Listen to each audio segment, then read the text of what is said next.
is the key to saving lives. And I encourage you to tweet this talk, by the way. So here's our story. In emerging markets, there is a rapidly growing private healthcare sector whose medical device equipment needs are now being met. But this market is a little bit different than you might find here in a developed country like the US. In order to reach this market, you have to do things a little bit differently.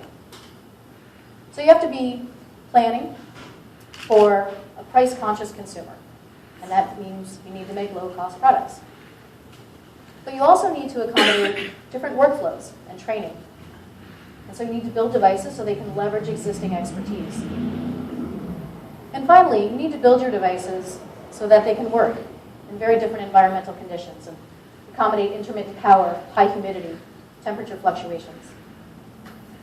So here's an example of a device that was not built with an emerging market in mind. This is actually a great piece of technology. This is a portable ultrasound machine. And if you use that here in the US, you'll have gotten about 2 years of training, and you probably sit in front of a computer on a regular basis. A clinician in an emerging market who uses this device is likely to have gone through a very different kind of training regime and have a different kind of workflow. And so that user interface back there is pretty complicated. It does not exist. It does not leverage that existing expertise. So even if you can get the price point way down, it's incredibly complex. And I don't know if you can make it out, but there's 2 little yellow stickers on the side there that hospital staff have put down to remind themselves of what those buttons do in that vast array, what goes on in that UI. So there are all kinds of challenges to how we build devices for that market. But should we even bother? How big is it? So if we ask that question, the answer is actually it's big, and it's getting bigger every day. So what you see behind me is a variety of countries that we've been looking at working in, and their health expenditures broken down into public and private. And we emphasize the private medical industry because that's the real price-conscious consumer for the kind of work we're doing. So when we think about global health, we often think about public health. We think about governments doing group buys, large procurement, maybe in collaboration with donor money. But in a country like India, 70% of the healthcare that people get is delivered through private facilities. They need to attract customers. They need to attract their patients. They want to look modern. They need devices. But they need them built in a way that makes sense for their price point. Whether it's an ICU, like this in a public hospital or private hospital, or a ward, like this. This is a great-looking ward. It's clean. It's well cared for. But other than the beds, there's no equipment. So one of the things that we're doing at Shift is looking at care settings like this and saying, what kind of low-cost devices can we build that can improve healthcare in these settings? The market landscape right now looks something like this. At the top, you've got GE and companies like that making sophisticated, expensive devices, things like MRIs and ultrasounds. Shift has no interest in working in that space. And along that bottom, we have what we often think of as global health, which is the philanthropic world. And that's where you have foundations and NGOs working on vaccines, public health response to disease, maybe distributing bed nets. Again, that's not the area in which we're working. We are fascinated by this great big middle area that's growing rapidly. That's that private healthcare market throughout the world. So what is it that we're going to build? Well, this is our first device here. It's called the drip clip. And it's a response to the need for having precision when you do IV fluids. So in most parts of the world, you'll have an infusion pump available. Or you don't have, we have an infusion pump available. In most parts of the world, you won't. So what the drip clip does is it works with this existing infrastructure. And you just clip it onto this reservoir here. You still use this roller wheel in order to control the flow.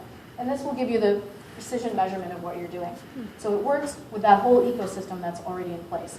The way people solve the problem now, by the way, when they don't have this, is they'll count the drops by hand. That's what nurses will do. And then they'll do the math in their head to convert drops per minute to mil per hour. Anytime humans do math in their head, bad things happen. So this device solves that problem. And we built it in a way that reflects our design priorities generally. So we make low-cost devices, right? We can build that in volume for between $5 and $10. We also make devices that save time and also reduce a reliance on proprietary consumables. That device, no more counting by hand, and it'll work with any tubing set and any IV bag in the world. And then third, we build devices that are human-centered and respond to clinician needs. So as a physician who works with doctors without borders who first asked for this device, since we've built it, we've had 4 distributors from around the world contact us interested in distributing it. We've had veterinarians and EMTs from the US also express interest. This is before we've even manufactured or tried to seek out partners. But we're not just a drip clip company. So there's a variety of devices that we're working on. This behind me, we call this the octopus problem, and that's what we're working on next. You can talk to us afterwards if you're curious about that. We're also working on some solutions to challenges in the vaccine cold chain. When we work on design, we start with the clinician. And we say, what are the problems that you have? What are the obstacles you face in saving lives? We have them talk to engineers.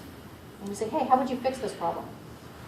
And we don't want to spend 4 years in the lab developing a new solution. We want to fix it now using existing technology. How can you solve it inexpensively and quickly? But we make sure that from the beginning, we've got those human-centered designers at the table as well. So we make sure that we build the solution in such a way that it makes sense in the context and that humans can actually use it. So we've got some great projected revenues for the drip clip, but we have even better projected revenues for our company generally. Because in addition to that in-house R&D that I just talked about, we also reach out to other people around the world who have prototypes that they want to bring to market, that they want to turn into products. And the gap between prototype and product is huge. And that's part of the gap that we fill at Shift Labs. We've got a great team. I've been a professor for 20 years designing technologies for low-resource environments. My co-founder, Phil Rutschman, is an electrical engineer who used to work at Intellectual Ventures Lab. And regardless of what you think of Nathan Mervel's business model, he has the money to hire the smartest people in the world. And so now 2 of them work at Shift and are trying to help us build our company.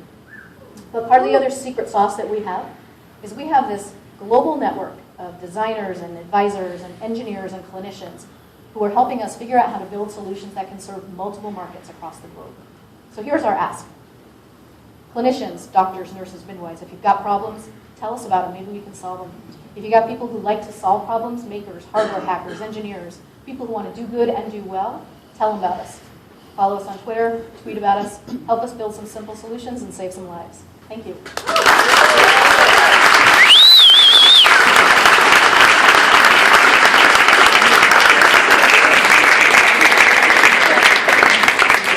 Great stuff. And just go for TN with Alchemist.